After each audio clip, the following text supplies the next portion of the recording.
अस्सलाम वालेकुम नाज़रीन। एमरजेंसी सर्विसेज डिपार्टमेंट यानी कि रेस्क्यू 1122 के अंदर गवर्नमेंट जॉब्स अनाउंस हो चुकी हैं और इसके लिए हेडक्वार्टर स्टाफ भी रिक्वायर्ड है और डिस्ट्रिक्ट के लिए भी रिक्वायर्ड है।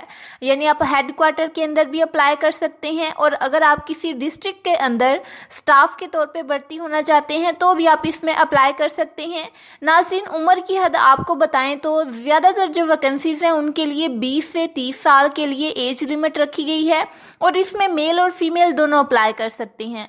और अगर हम बात करें क्वालिफिकेशन की तो कुछ के लिए एमबीए यानी मास्टर्स रिक्वायर्ड है, मास्टर्स वाले भी इसमें अप्लाई कर सकते हैं, ग्रेजुएशन वाले भी इसमें अप्लाई कर सकते हैं, जिन्होंने डिप्लोमा किया हुआ है एसोसिएट इंजीनियरिंग का वो भी इसमें अप्लाई कर सकते हैं, जिन्होंने डीएई इन कंप्यूटर हार्डवेयर किया हुआ है वो भी इसमें अप्लाई कर सकते हैं। और अगर आपने सिर्फ इंटरमीडिएट किया है यानी आपकी 12th पास है सिर्फ, तो भी आप इसमें अप्लाई कर सकते हैं। मैट्रिक वाले भी इसमें अप्लाई कर सकते हैं। और अगर आपने सिर्फ सेकेंडरी स्कूल सर्टिफिकेट लिया हुआ है तो भी आप इसमें अप्लाई कर सकते हैं।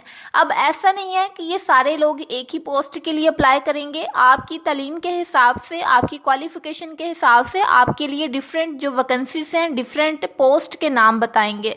तो नाज़रीन, इस वीडियो के अंदर आपको इन जॉब्स की मुकम्मल तफसीलात बताई जाएंगी, इसलिए वीडियो को अभी से लाइक करके चैनल को ज़रूर सब्सक्राइब कर लें, क्योंकि इस चैनल पे आपको एजुकेशनल अपडेट्स और जो जॉब्स नई आती हैं उनकी अपडेट्स आपको इस चैनल पे मिलती रहेगी। तो नाज़रीन, ये है हमारे पास एडवर्टाइजमेंट जो कि न्यूज़पेपर के अंदर आया है और इसके ऊपर लिखा हुआ है कि रिक्वायर्ड है स्टाफ हेडक्वार्टर के लिए भी और रिक्वायर्ड है स्टाफ डिस्ट्रिक्ट के लिए भी। यानी अगर आप अपने प्रोविंस के अंदर अप्लाई करना चाहते हैं, अपने डिस्ट्रिक्ट के अंदर अप्लाई करना चाहते हैं, कोई भी आपका ज़िला है तो आप उसमें भी अप्लाई कर सकते हैं। और अगर आप हेडक्वार्टर एंड अकेडमी के अंदर अप्लाई करना चाहते हैं तो आप हेडक्वार्टर के अंदर किसी भी पोस्ट पे अप्लाई कर सकते हैं। तो इसको थोड़ा सा बड़ा करके देख लेते हैं। सबसे पहले जो डिस्ट्रिक्ट के लिए स्टाफ रिक्वायर्ड है उसको हम देखते हैं। नाज़रीन, डिस्ट्रिक्ट के अंदर आप वायरलेस टेक्नीशियन के तौर पे अप्लाई कर सकते हैं अगर आपके पास एसोसिएट इंजीनियरिंग का डिप्लोमा है, और आप एमरजेंसी मेडिकल टेक्नीशियन के तौर पे भी अप्लाई कर सकते हैं अगर आपके पास नर्सिंग या फिर पैरामेडिकल डिग्री है, और आप स्टोर कीपर के तौर पे भी अप्लाई कर सकते हैं अगर आपके पास सिर्फ इंटरमीडिएट की डिग्री है यानी आपने 12th किया हुआ है, 12th आपकी पास है, तो आप स्टोर कीपर के तौर पे अप्लाई कर सकते हैं। ये सारी जो वैकेंसीज हैं अच्छी पोस्ट है, गवर्नमेंट पोस्ट है और इसके लिए सैलरी भी अच्छी मिलती है।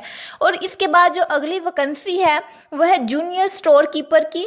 अगर आपकी क्वालिफिकेशन मैट्रिक है तो आप जूनियर स्टोर कीपर के तौर पे अप्लाई कर सकते हैं। और अगर आप रेस्क्यू ड्राइवर के तौर पे अप्लाई करना चाहते हैं तो सिर्फ सेकेंडरी स्कूल सर्टिफिकेट होना चाहिए सेकेंड डिवीजन के साथ, तो आप इसमें अप्लाई कर सकते हैं। और इन सब के लिए नाज़रीन जो एज लिमिट है वो 20 से 30 ईयर्स तक रखी गई है, लेकिन जो जूनियर स्टोर कीपर है इसके लिए 22 से 50 ईयर्स तक एज लिमिट रखी गई है। यानी इसमें इन्होंने एक और कंडीशन ये रखी है कि अगर आप आर्मी से रिटायर्ड पर्सन हैं तो भी आप इसमें अप्लाई कर सकते हैं और एक्सपीरियंस वाले लोगों को प्रेफरेंस दी जाएगी। इसलिए इसकी जो एज लिमिट है वो 22 से 50 साल के दरमियान रखी गई है। ये तो मैंने आपको डिस्ट्रिक्ट के लिए वैकेंसीज वगैरह बता दी, लेकिन वो डिस्ट्रिक्ट कौन कौन से हैं जिनमें से आप अप्लाई कर सकते हैं, तो ये एक लिस्ट है जो उन्होंने खुद ही न्यूज़पेपर के अंदर डाली है कि इन वाले डिस्ट्रिक्ट वाले लोग इसमें अप्लाई कर सकते हैं। सबसे पहले अटक है, फिर बहावलपुर है, फिर चकवाल है, गुजरांवाला है, गुजरात है, हाफिजाबाद है, जंग है, जेहलम है, लोधरा है, लिया है, मंडी बहाउद्दीन है। यानी ये आखिर तक आपने इनके नाम पढ़ लेने हैं। तो इन डिस्ट्रिक्ट वाले लोग जो हैं वो अप्लाई कर सकते हैं। ये डिस्ट्रिक्ट की जो लिस्ट है इसको आप गौर से देख लीजिएगा। अगर आप इनमें से किसी भी एक डिस्ट्रिक्ट के अंदर आते हैं और आपकी क्वालिफिकेशन पोस्ट के साथ मैच करती है तो आप इसमें ज़रूर अप्लाई करिएगा। इसके बाद नाज़रीन आप देख लेते हैं कि हेडक्वार्टर के लिए कौन कौन सा स्टाफ रिक्वायर्ड है, कौन कौन सी असामी खाली है। तो सबसे पहले एडमिन ऑफिसर की पोस्ट है और इसके लिए मास्टर्स की क्वालिफिकेशन रिक्वायर्ड है। 24 से 50 साल के दरमियान इसकी एज लिमिट है।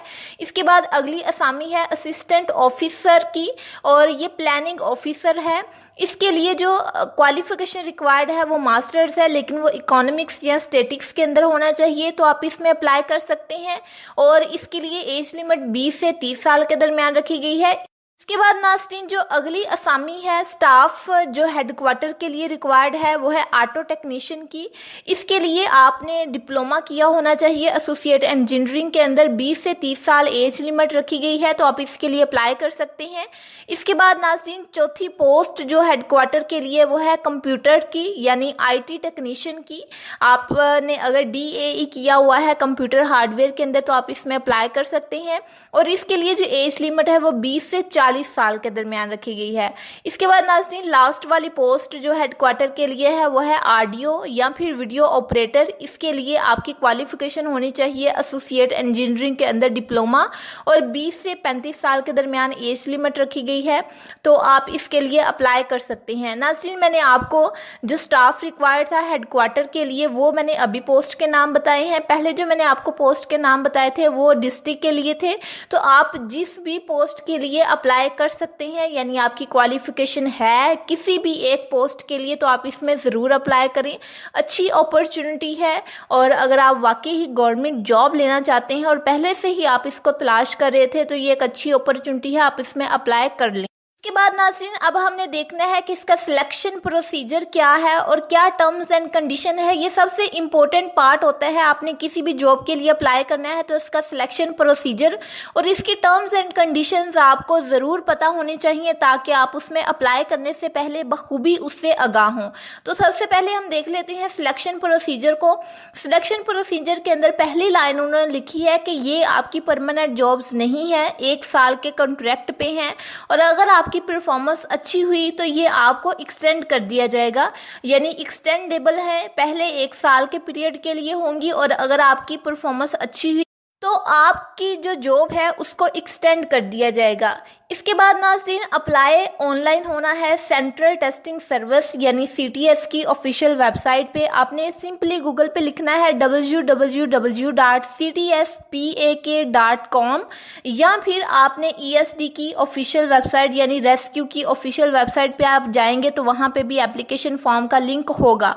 तो आपने ऑनलाइन अप्लाई करने के बाद अपना जो एप्लीकेशन फॉर्म है उसको आपने नाज़रीन बाय पोस्ट भिजवाना है सेंट्रल टेस्टिंग सर्विस में, यानी ये एक अदारे का नाम है सेंट्रल टेस्टिंग सर्विस। वहाँ पे आपने पोस्ट के ज़रिए अपने एप्लीकेशन फॉर्म को सबमिट करवाना है।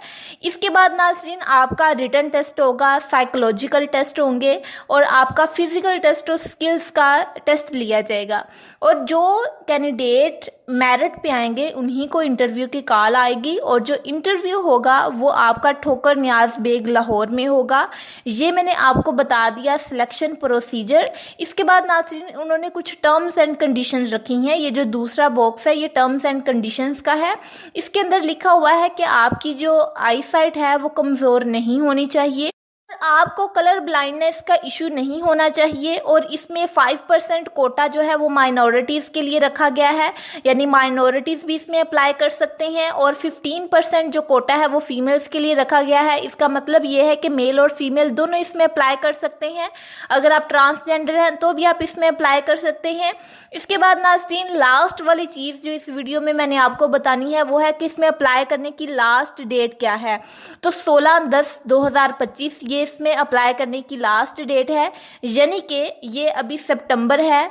अक्टूबर की 10 डेट तक आप इसमें अप्लाई कर सकते हैं, यानी 10 अक्टूबर इसमें अप्लाई करने की लास्ट डेट है। नाज़रीन उम्मीद है कि ये वीडियो आपके लिए बहुत ही इन्फॉर्मेटिव रही होगी। वीडियो अगर आपको अच्छी लगी है तो वीडियो को लाइक और शेयर करें, और चैनल को सब्सक्राइब करना ना भूलिएगा, क्योंकि इस चैनल पे आपको एजुकेशनल अपडेट्स और जॉब्स की अपडेट मिलती रहेगी। तो मिलते हैं नेक्स्ट किसी अपडेट वाली वीडियो में, तब तक के लिए अपना ख्याल रखिएगा। अल्लाह हाफिज़। और इस वीडियो को उन्हीं के साथ शेयर करिएगा जिनको इसकी ज़रूरत है, जिनको इसकी ज़रूरत नहीं है उनके साथ शेयर ना करिएगा। फ़ी अमानिल्लाह। अस्सलाम।